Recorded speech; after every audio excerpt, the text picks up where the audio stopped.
warahmatullahi wabarakatuh. Perkenalkan, nama saya Siti Aisyah, NIM 2019-143-097, kelas 3C, Program Pendidikan Guru Sekolah Dasar.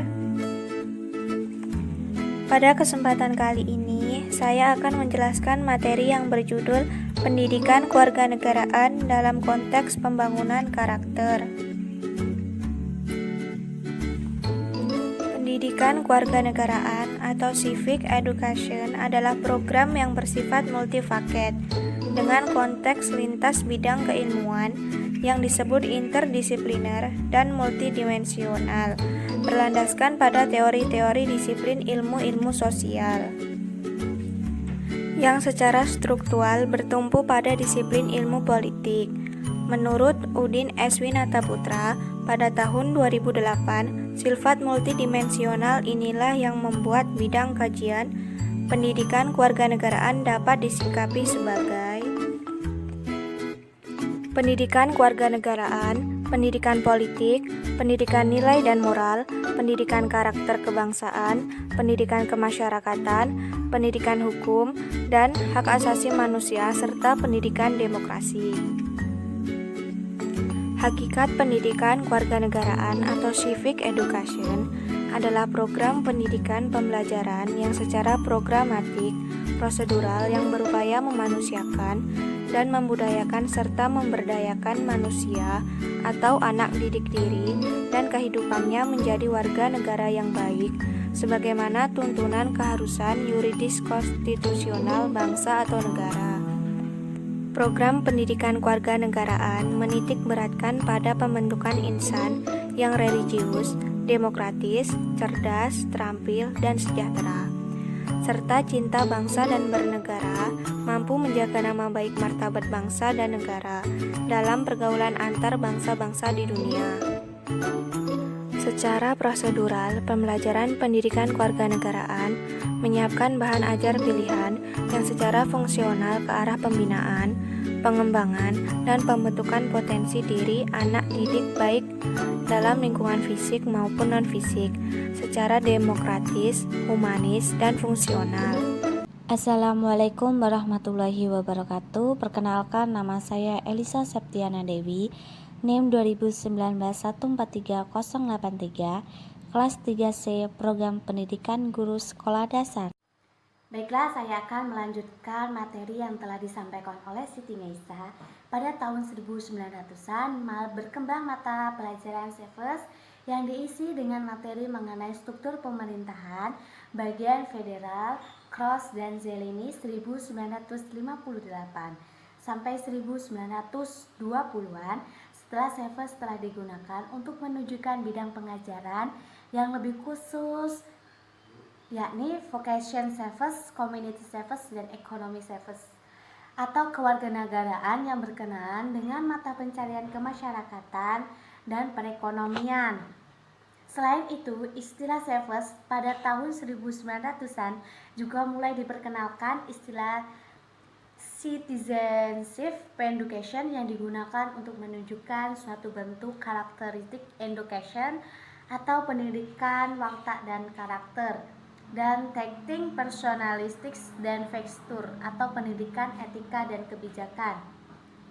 Istilah CEFES dan Citizenship Education setelah bertukar pakai untuk menunjukkan suatu studi mengenai pemerintahan yang diberikan di sekolah. Baiklah, saya akan melanjutkan materi yang telah disampaikan oleh Elisa Septiana Dewi. Masih pada tahun 1900-an muncul istilah civic education sebagai istilah baru yang digunakan secara bertukar pakai dengan istilah citizenship education. Menurut Mahoni Somantri 1968, civic education merupakan suatu proses pendidikan yang mencakup proses pembelajaran semua mata pelajaran, kegiatan siswa, proses administrasi, dan pembinaan dalam upaya mengembangkan perilaku warga negara yang baik. Di lain pihak, Allen 1960 melihat citizenship education lebih luas lagi, yakni sebagai produk dari keseluruhan program pendidikan persekolahan, di mana mata pelajaran civis merupakan unsur yang paling utama dalam upaya mengembangkan warga negara yang baik.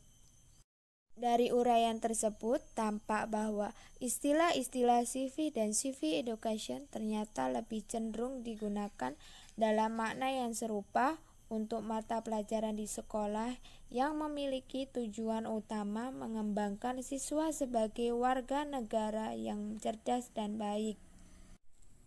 Sedangkan citizen education lebih cenderung digunakan dalam visi yang lebih luas untuk menunjukkan dari keseluruhan proses pendidikan terhadap pembentukan karakter individu sebagai warga negara yang cerdas dan baik.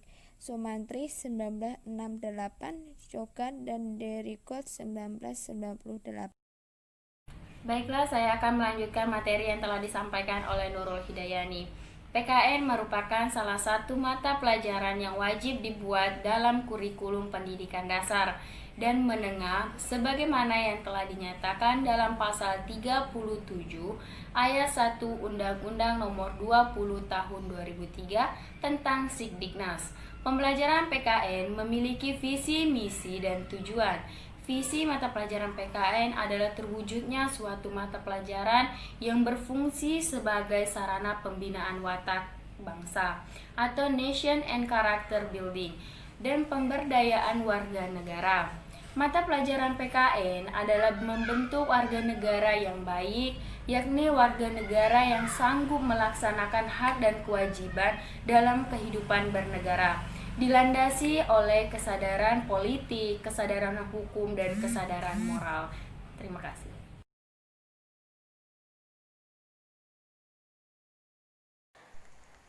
Adapun tujuan dari PKN adalah agar peserta didik memiliki kemampuan 1. Berpikir secara kritis, rasional, dan kreatif dalam menanggapi isu kewarganegaraan. 2. Berpartisipasi secara aktif dan bertanggung jawab, bertindak secara cerdas dalam kegiatan bermasyarakat, berbangsa, dan bernegara serta anti korupsi. 3. Berkembang secara positif dan demokratis untuk membentuk diri berdasarkan karakter-karakter masyarakat Indonesia agar dapat hidup bersama dengan bangsa-bangsa lainnya. 4. Berinteraksi dengan bangsa-bangsa lain dalam percaturan dunia secara langsung atau tidak langsung, dengan memanfaatkan teknologi informasi dan komunikasi. Dengan memahami visi, misi, dan tujuan PKN, maka dapat disimpulkan bahwa PKN menggemban misi membangun karakter warga negara, nation and character building, pembelajaran yang efektif sehingga mencapai tujuan pembelajaran. Terima kasih. Pendidikan Kewarganegaraan atau PKN, menurut Surya Muhammadong, tahun 2011 ayat 37 adalah suatu proses yang dilakukan oleh individu untuk memperoleh sesuatu perubahan perilaku yang baru secara keseluruhan, sebagai hasil dari pengalaman individu itu sendiri dalam interaksi dengan lingkungannya. Idealnya pembelajaran harus dikembangkan dengan berdasarkan pada teori, sehingga tujuan pembelajaran dapat tercapai.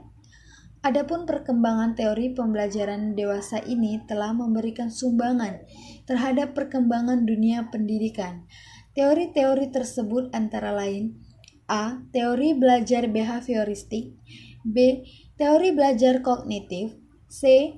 Teori belajar konstruktivisme, dan D. Teori belajar humanistik. Setiap pembelajaran PKN tentunya juga memiliki komponen-komponen belajar. Menurut Dejahiri, bahwa proses pembelajaran PKN merupakan proses kegiatan belajar siswa yang direkayasa oleh seluruh komponen belajar yang meliputi guru, materi, metode, media, sumber belajar, dan evaluasi belajar. Oleh karena itu, dalam proses pembelajaran PKN, guru hendaknya mengorganisir materi, metode, media, sumber belajar, dan evaluasi belajar sebagai komponen penting dalam pembelajaran agar berlangsung proses pembelajaran yang efektif sehingga mencapai tujuan pembelajaran. Pembangunan karakter. Karakter berasal dari bahasa Yunani yang berarti menandai dan memfokuskan bagaimana mengaplikasikan nilai kebaikan dalam bentuk tindakan atau tingkah laku. Seseorang dapat disebut sebagai orang yang berkarakter apabila tingkah lakunya sesuai dengan kaidah moral. Pembangunan atau pembentukan karakter pada dasarnya mencakup pengembangan substansi, proses dan suasana atau lingkungan yang menggugah, mendorong, dan memudahkan seseorang untuk mengembangkan kebiasaan baik dalam kehidupan sehari-hari. Kebiasaan ini tumbuh dan berkembang dengan didasari oleh kesadaran, keyakinan, kepekaan, dan sikap orang yang bersangkutan. Dengan demikian, karakter yang bersifat inside and out dalam arti bahwa perilaku yang berkembang menjadi kebiasaan baik ini terjadi karena adanya dorongan dari dalam, bukan karena adanya paksaan dari luar. Terkait dengan kepribadian, akhlak atau budi pekerti, tabiat, watak, sifat, kualitas yang membedakan seseorang dengan yang lain menurut Budi Mansyah 2019 21-48 menguraikan 5 macam karakter, yaitu 1. Karakter individual dimaknai sebagai hasil keterpaduan antara 4 bagian, yaitu olah hati, olah pikir, olahraga, dan olah rasa dan karsa. 2. Karakter privat dicontohkan seperti tanggung jawab, moral, disiplin diri, dan penghargaan terhadap harkat dan martabat manusia. 3. Karakter publik dicontohkan seperti kepedulian sebagai warga negara, kesopanan, mengindahkan aturan main, rule of law, berpikir kritis, dan kemauan untuk mendengar, bernegosiasi, dan berkompromi. 4. Karakter cerdas tercermin dari perilakunya yang aktif, objektif, analitis, aspiratif, kreatif, dan inovatif, dinamis, dan antisipatif, berpikir terbuka dan maju, serta mencari solusi. 5. Karakter baik, good character, dipopulerkan oleh Thomas Lincona dengan merujuk pada konsep yang dikemukakan oleh Aristoteles sebagai perilaku kehidupan baik atau penuh kebajikan, yaitu berperilaku baik terhadap pihak lain, Tuhan Yang Maha Esa, manusia dan alam semesta, dan terhadap diri sendiri.